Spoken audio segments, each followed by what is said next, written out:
요엘서 2장 18절부터 27절까지의 말씀을 저와 여러분이 한 절씩 교독합니다.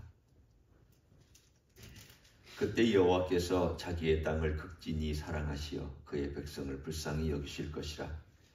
여호와께서 그들에게 응답하여 이르시기를 내가 너희에게 곡식과 새 포도주와 기름을 주리니 너희가 이로 말미암아 흡족하리라. 내가 다시는 너희가 나라들 가운데에서 욕을 당하지 않게 할 것이며 내가 북쪽 군대를 너희에게서 멀리 떠나게 하여 메마르고 적막한 땅으로 쫓아내리니 그 앞에 부대는 동해로 그 뒤에 부대는 서해로 들어갈 것이라. 상한 냄새가 일어나고 악취가 오르리니 이는 큰 일을 행하였음이니라 하시리라. 땅이여 두려워하지 말고 기뻐하며 즐거워할지어다. 여호와께서 큰 일을 행하셨음이로다. 들짐승들아 두려워하지 말지어다. 들의 풀이 싹이 나며 나무가 열매를 맺으며 무화과 나무와 포도나무가 다 힘을 내는도다.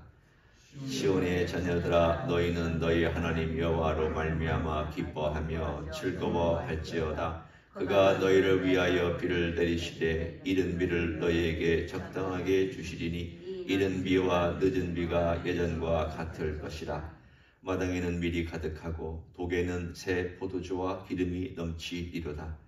내가 전에 너희에게 보낸 큰 군대 곧 메뚜기와 느치와 홍충과 팥중이가 먹은 횟수대로 너희에게 갚아주리니 너희는 먹되 풍족히 먹고 너희에게 놀라운 일을 행하신 너희 하나님 여호와 이름을 찬송할 것이라. 내 백성이 영원히 수치를 당하지 아니하리로다. 간즉 내가 이스라엘 가운데 있어 너희 하나님 여호와가 되고 다른 이가 없는 줄을 너희가 알 것이라. 내 백성이 영원히 수치를 당하지 아니하리로다. 아멘. 요엘서는 주제가 참 간단합니다.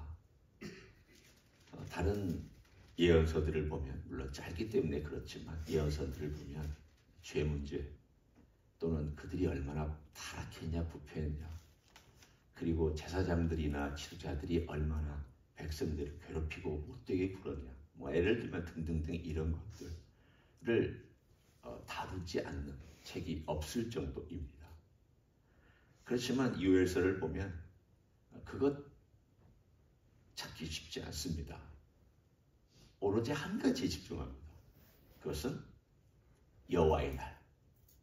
그 여호와의 날이 도대체 뭐냐? 그리고 여호와의 날에는 어떤 일이 일어나느냐? 그리고 여호와의 날에 여호와께서 하시는 일이 뭐냐? 그리고 여호와께서 하시는 일 때문에 그 백성이 어떤 반응을 보이기도 하고 어떤 은혜를 입느냐? 모든 이 우리가 읽은 내용들도 다 여호와의 날, 여호와의 날, 여호와의 날 이걸 집중적으로 다루고 있습니다. 그런 점에서 볼 때 요엘이 활동했던 그 시대의 상황이나 또는 그 여러 가지 문화를 볼 때 사람들은 이 말을 잘 이해를 못했을 것입니다. 왜냐하면 이게 지금 만약에 요아스 시대 그리고 또 북쪽에는 엘리사가 활동하고 있는 선지자의 시대였다면 그렇게까지 하나님께서 여호와의 날을 가져올 정도로 남유다가 타락했을까요? 남유다가 그렇게 하나님께서 이런 날을 유다와 그리고 전 세계적인 심판을 가져올 정도로 그런 날이 올까요? 이해가 안 됩니다. 생각해 보십시오. 지금부터 2800년 전에 쓰여진 책이다. 요엘서가. 그러면 아니 2800년 전에 요엘이 이 말을 얼마나 이해하고 이거를 하나님께서 주신 말씀을 그 유다 백성에게 전했을까? 그 유다 백성은 이 말씀을 듣고 얼마나 실감나게 이 말씀을 들었을까? 사실은 저도 이것을 읽으면서 유다 백성이 이 글을 받았을 때 정말 실감이 났을까? 그런 생각이 들지 않을 수 없습니다. 왜냐하면 사실은 유다가 타락은 해가고 있었지만 나중에 멸망당하기 직전이나 므낫세 시대만큼은 아니었거든요.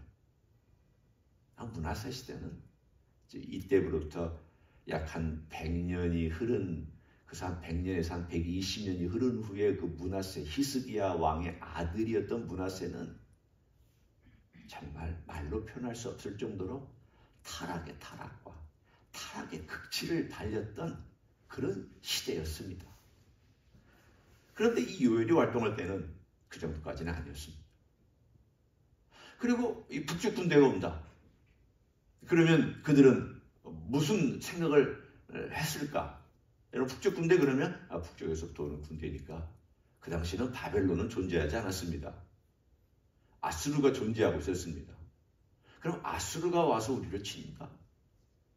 이런 생각을 그들 분명히 했었을 것입니다. 여호와의 날은 분명히 전쟁의 날입니다. 여호와의 날은 심판의 날이기 때문에 심각한 도전과, 그리고 특별히 오늘 여기에서 하나님의 백성인 이스라엘 백성을 침략하는 이야기들이 반드시 연결되어 있습니다. 그런데 하나님께서 어떻게 행하시느냐? 우리가 읽은 본문만 일단 먼저 잠깐 보고, 그리고 무엇이 우리에게 중요한지를 같이 살펴볼 것입니다. 여기 보면 하나님께서 18절에 그때에 자기 땅을 극진히 사랑하신다. 그리고 자기 백성을 불쌍히 여기신다. 아주 귀한 표현이 나옵니다. 백성을 불쌍히 여기신다는 건 우리가 이해합니다. 왜? 자기 백성 사랑하시니까 불쌍히 여기시죠. 그런데 하나님께서 유독 자기 땅을 극진히 사랑하신다라고 표현하고 있습니다. 이 자기 땅은 미국 땅 아닙니다. 한국 땅도 아닙니다. 바로 이스라엘이 지금 현재 살고 있는 그 땅을 얘기합니다. 이 땅을 하나님께서 사랑하신다라고 말씀했습니다. 그것은 하나님께서 그 땅에 대한 아브라함에게 주신 약속, 이삭과 야곱에게 주신 약속, 이스라엘 백성에게 주신 약속 뿐만 아니라 하나님께서 다윗에게 언약한 약속이 다 그 땅과 연결되어 있기 때문입니다. 다윗, 내가 너희 위에 너의 그 위가 영원히 있도록 하겠다. 너의 왕권이 영원히 있도록 하겠다. 예수 그리스도로 말미암아 그 이루어졌습니다. 그런데 예수 그리스도가 재림해서 이 땅에서 통치하실 때 어디서 다스리시느냐? 다스리시는 곳이 예루살렘입니다. 우리 주님 오실 곳도 감람산, 예루살렘이 있는 감람산입니다.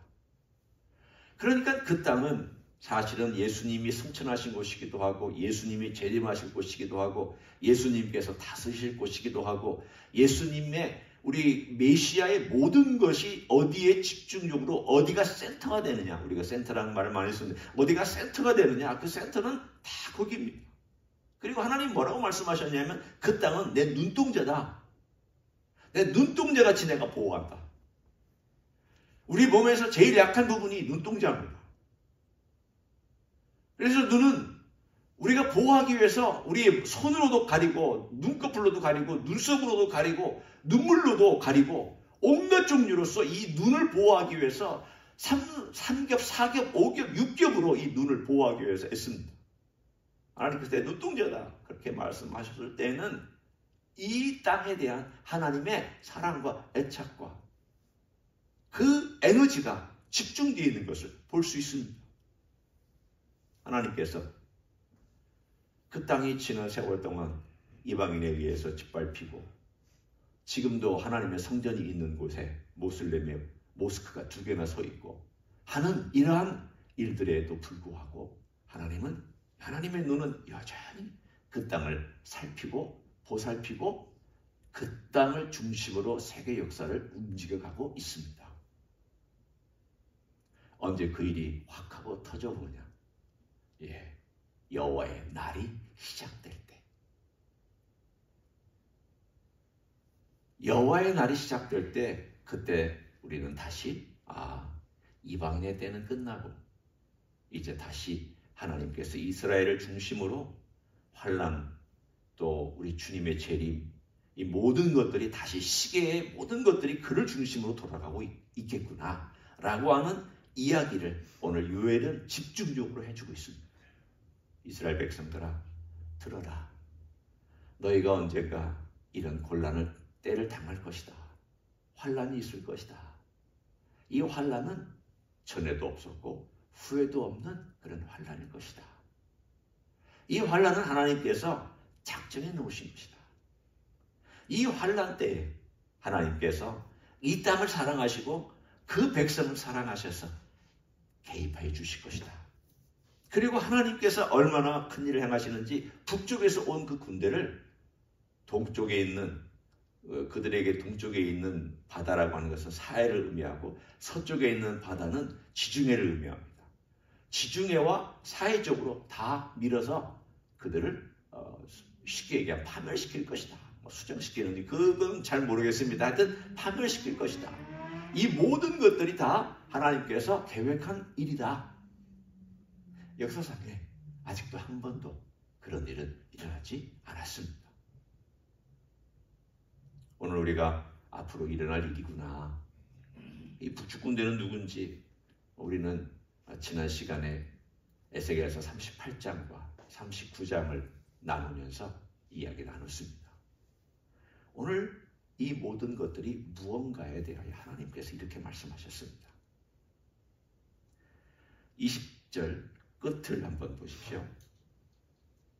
이는 큰 일을 행하였습니다. 21절 여호와께서 큰 일을 행하셨음이로다. 26절 너희는 먹되 풍족히 먹고 너희에게 놀라운 일을 행하시니 너희 하나님 여호와의 이름을 찬송할 것이라. 왜 하나님께서 이 일을 행하시는지에 대한 목적을 말씀하셨습니다. 가장 절실할 때 하나님께서 그 절실한 가운데 개입하셔서 그들에게 하나님이 누구신가를 보여주신 이 사건을 통해서 뭘 드러내고 싶어 하시는가? 첫째는 하나님의 하나님 되심과 두 번째는 그 하나님을 우리의 입술로, 백성들이 입술로 우리가 죽기 직전에 살았구나. 멸망당하기 직전에 구원받았구나. 내가 파멸되기 전에 하나님께서 손을 내밀어 나를 건지셨구나. 바로 그것을 하나님께서 인정받고 싶으신 사건입니다. 자, 이제 우리의 얘기로 돌아옵니다. 여러분이 언제 하나님 아버지 앞에 절실하게 기도했는지 한번 생각해 보십시오. 내 숨이 여기까지 막혔을 때 그랬을 것입니다. 모든 것이, 모든 내 주변에 있는 모든 것들이 다 사라져서 내가 뭘 붙잡아도 다 지푸라기 같이 썩은 지푸라기처럼 없어져 버렸을 때 여러분이 사람은 의지할 수도 없고 물건이나 돈이나 이건 당연히 의지할 수 없고 또 내가 가진 지혜와 지식도 의지할 수 없고 내가 가진 경험이나 이런 것들도 의지할 수 없는 이 모든 것들이 다 떠나고 아무것도 의지할 수 없을 때 우리의 마음은 정말 절실해집니다. 내가 뭔가를 아직도 붙잡고 있을 수 있으면 그렇게 절실하지 않습니다. 심지어는 아플 때에도 의사를 붙잡고 있으면 그렇게 절실하지 않습니다. 약을 붙잡고 있으면 그렇게 절실하지 않습니다. 누군가 나를 도와줄 수 있는 사람을 내가 한 사람이라도 발견하면 그렇게 절실하지 않습니다. 그게 나쁘다는 얘기를 지금 제가 하려는 게 아니라 절실한 마음을 제가 지금 예를 들기 위해서 그런 마음을 합니다.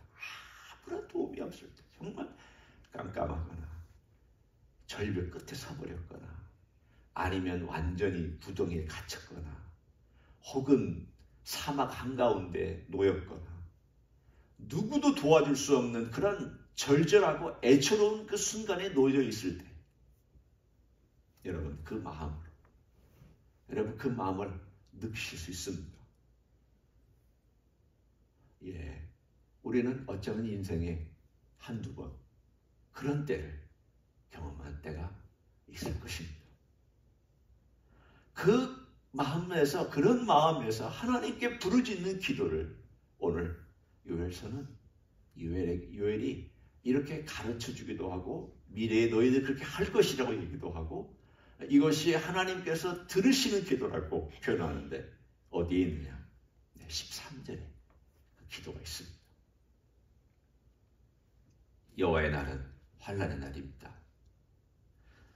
너무 힘들고 고통스러워서 이렇게 그들이 기도할 것이라고 요엘이 말합니다.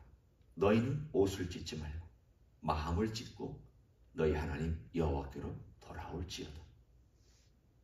그는 은혜로우시며 자비로우시며 노하기를 더디하시며 인애가 크시사 뜻을 돌이켜 재앙을 내리지 아니하시나니.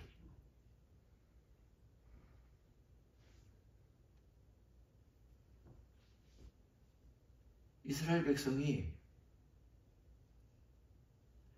자기가 가지고 있는 재능과 수준, 자기의 가지고 있는 능력, 재산 이런 것들을 의지하고 살았습니다. 그런데 이게 다 쓸데없는 환경에 딱 되어서 그들을 그 상황에 하나님이 집어넣으시기도 했지만 그 상황에 떨어지자 이게 아무 의미가 없구나. 이게 아무 의미가 없구나를 알고 마음을 찢고 하나님께로 돌아오는 때 그때가 있습니다. 진정한 회개가 뭘까? 네, 제가 여러분 앞에서 회개에 대한 이야기를 참 많이 하죠. 또 하지 않을 수가 없어요. 왜냐하면 우리 인생이 매일 죄를 짓고 사는 걸 어떡합니까? 우리 인생의 본질이 죄인인 걸 어떡합니까? 그러니까 이 죄의 문제는 다루지 않을 수가 없는데 그러나 이 죄의 문제와 관련해서 반대편을 우리는 볼 수 있습니다. 그러니까 이 죄를 본다는 것과 또한 이 반대편을 본다는 것은 같이 갔기 때문입니다. 무슨 뜻이냐? 오늘 13절에도 보십시오. 그는 은혜로우시며 자비하시며 노하기를 더디하시며 인애가 크시사 뜻을 돌이켜 재앙을 내리지 아니하신다. 이 내용하고 앞에 옷을 찢지 말고 마음을 찢어 너희 하나님 여호와께로 돌아올지어다. 그러면 돌아온다는 건 뭘 의미하냐면 돌아갈 대상이 있다는 걸 얘기하고 있고 돌아갈 대상이 누군지를 알고 있다는 것이고 그 돌아갈 대상이 누군지를 알고 있다는 것은 그분에 대한 깨달음과 인식이 생겼다는 것입니다. 바꿔 얘기하면 그분이 계시고 그분이 어떤 분인가를 알기 때문에 내 죄가 더 크게 보이고 내 죄가 무엇인지를 파악했다는 뜻입니다. 하나님 모르면 죄 모릅니다. 불교인들은 우리하고의 죄의 개념이 절대 다릅니다.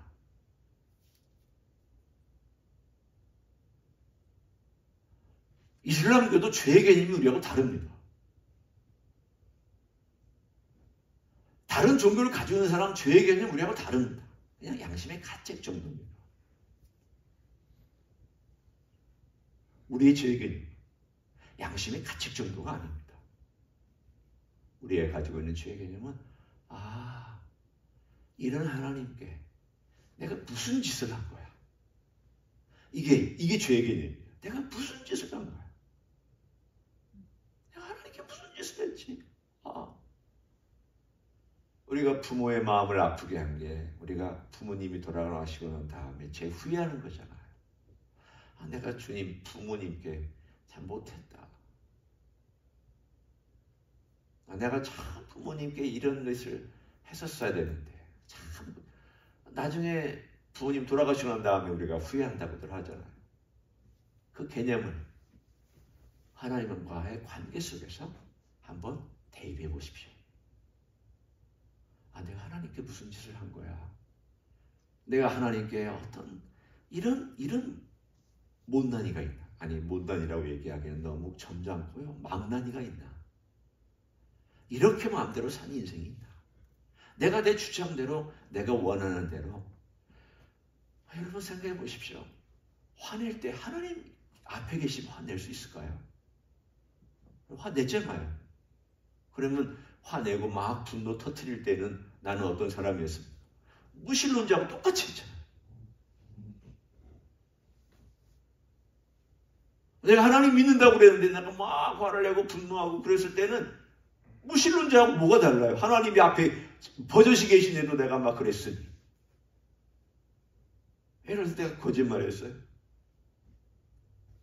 무신론자하고 뭐가 달라요? 하나님 버젓이 앞에서 보고 계시는데 거짓말했어요. 무신론자하고 뭐가 달라요?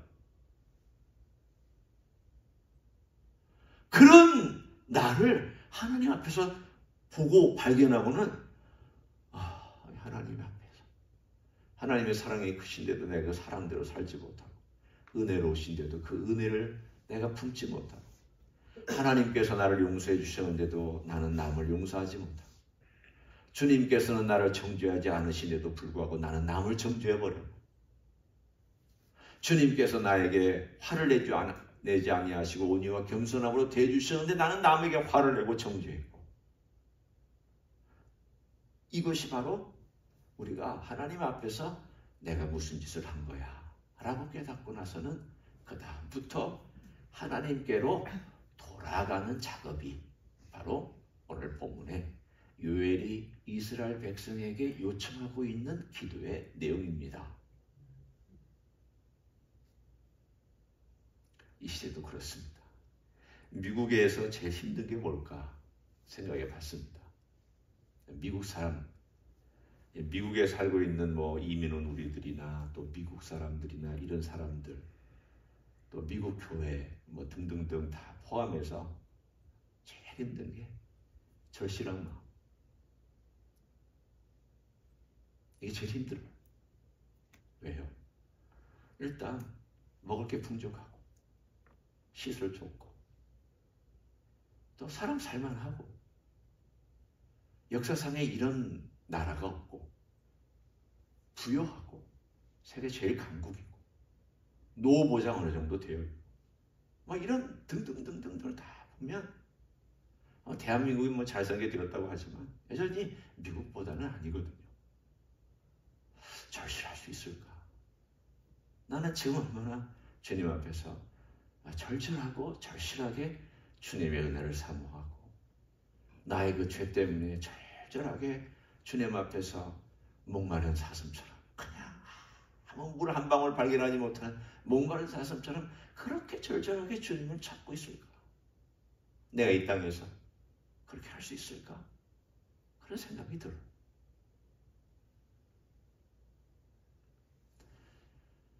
우리는 그런 절절함을 달라고 우리 주님께 기도할 때가 지금인 줄 믿습니다. 그 절절함이 없으면 신앙은 참 밋밋해집니다. 그 절실함이 없으면 우리 주님을 만나는 것도 늘 피상적으로 만나고 말씀 보는 것도 피상적으로 보고 기도하는 것도 피상적으로 우리가 갈 것입니다. 오늘 우리 주님 앞에 요엘이 하나님의 날이 오는 것을 보고 하나님께서 큰 일을 행하시는 것을 말씀하면서 백성들에게 요청하고 있는 기도가 바로 이것. 하나님 이런 하나님인데 너희들은 어떻게 해야 되겠느냐? 하나님 이런 하나님이 이렇게 일을 하시는데 너희들은 어떻게 반응하겠느냐? 우리도 주님께서 이런 큰 일을 우리에게 베풀어 주셨는데 어떻게 반응해야 되겠느냐? 오늘 하루도 그런 마음을 가지고 우리 주님을 찾아가는 여러분 되시기를 예수님의 이름으로 간절히 축원합니다. 기도하겠습니다. 통성으로 기도합니다. 이 미국 땅에 살면서 우리의 마음속에 우리 주님을 절실하게 찾는 그런 절절한 마음을 갖기를 원한다고. 우리 주님 없으면 호흡이 안 된다. 우리 주님 없으면 생명이 유지가 안 된다. 그렇게 우리 주님은 내 생명이고 우리 주님은 내 호흡이고 우리 주님은 나의 전부라고 내 마음의 전부로 고백하고 절절히 고백하는 그런 인생이 되기를 소원한다고 이 시간 다 같이 통성으로 기도하시겠습니다. 하나님 아버지 감사합니다. 주님 우리가 이 땅에 살면서 우리 하나님 함께 얼마나 절실하고 절절하게 기도하고 있는지 얼마나 우리 하나님 아버지 우리의 마음이 참으로 깊은 안에서부터 하나님 간절히 구하며 목마른 사슴처럼 주님의 은혜를 구하고 주님의 임재를 구하고 주님 우리의 죄악을 보면서 우리의 안타까운 현실을 보면서 우리 하나님께 나아가지 못하는 인생들 하나님 우리의 모습 속에서 주님을 자꾸 또 찾아야 되는지 주여 간절히 간구하고 원합니다. 오늘도 주님 앞에 왔습니다. 주님 붙잡아 주시기를 원합니다. 주님의 능력으로 아니하여 주시기를 원합니다. 주님 우리가 너무나도 이 세상에 있는 것들을 붙잡고 있잖아 않습니까? 세상에 있는 물질, 세상에 있는 아니, 세상에 있는 것들 하나님 아버지의 편안하고 잘 먹고 잘 살 수 있는 이 땅 위에 있는 것들 때문에 우리 하나님 아버지 앞에 절실하게 나아가지 못하는 인생은 아닙니까? 주여 우리를 불쌍히 여겨주시기를 원합니다. 주님 우리가 주님 수가 까닭게 식으로 살아가는 영성이 되지 아니하게 하시고 우리의 겉모양만 닮아가는 모습이 되지 아니하게 하시고 우리의 속에 있는 깊은 것까지도 주님을 닮아가고 우리 하나님 아버지와 절실한 목마른 사슴처럼 우리가 주님을 사모하며 사랑하며 그렇게 살아갈 수 있도록 주님 도와주시기를 간절히 간구하고 원합니다. 그런 삶으로 저희를 인도하여 주시고 우리의 심령이 그렇게 주님을 향하여서 열리게 하시고 주님 간절함으로 부르짖게 하시고 우리의 영혼의 깊은 속에서부터 부르짖는 소리에 주님께서 하늘에서 응답하시고 주님의 놀라운 도우심으로 도와주시기를 간절히 간구를 드립니다. 능하신 일을 행하실 주님을 찬양합니다. 주님만이 전부인 것을 고백합니다. 감사를 드립니다. 주님 크신 일을 이루어 주시옵소서. 감사를 드립니다. 주님 우리 주님 앞에 우리가 언제 절절히 외쳤습니까? 언제 우리가 주님 앞에 내 죄의 그 참혹함을 깨닫고 안타까운 마음으로 용서해달라고 불쌍히 여겨달라고 나는 이렇게 참혹한 인생이라고 주님 앞에 외쳤습니까? 목마른 사슴처럼 그 물 한 모금 얻기 위하여 부르짖고 껄떡거리고 헐떡거리며 우리 주님의 은혜를 사모했습니까? 주님 우리는 너무나도 이 땅 위에 보여있는 것과 또 이 나라가 주는 것과 사람들이 주는 것에 우리는 그것을 의지하면서 살고 있지는 않습니까? 주여 이 모든 것이 다 떠나도 우리 주님만큼은 떠나지 아니하시고 이 모든 것이 사라져도 주님만큼은 내 곁에 계시고 우리 주님 앞에 절실한 마음 가지고 날마다 나아가는 우리 모두가 될 수 있도록 축복하여 주시옵소서. 이제는 우리 구주 예수 그리스도의 은혜와 하나님 아버지의 극진하신 사랑과 성령 하나님 교통하심의 역사가 우리를 위하여 이 땅에 오셨고 우리를 위하여 십자가 지셨고 피 흘리시고 그리고 부활하시사 승천하셔서 이 놀라운 큰일을 우리들에게 날마다 기억시켜 주시고 이 큰일 때문에 주님 외에는 살 길이 없다고 주님 외에는 은혜 받을 다른 방법이 없다고 내 생명이며 내 호흡이시라고 고백하기를 소원하는 이 자리에 참여한 모든 종들 위와 주임제 히스교회 이회와 이민교회들과 한국교회들과 선교사님들 위해 이제로부터 영원히 함께 하실지어다. 아멘.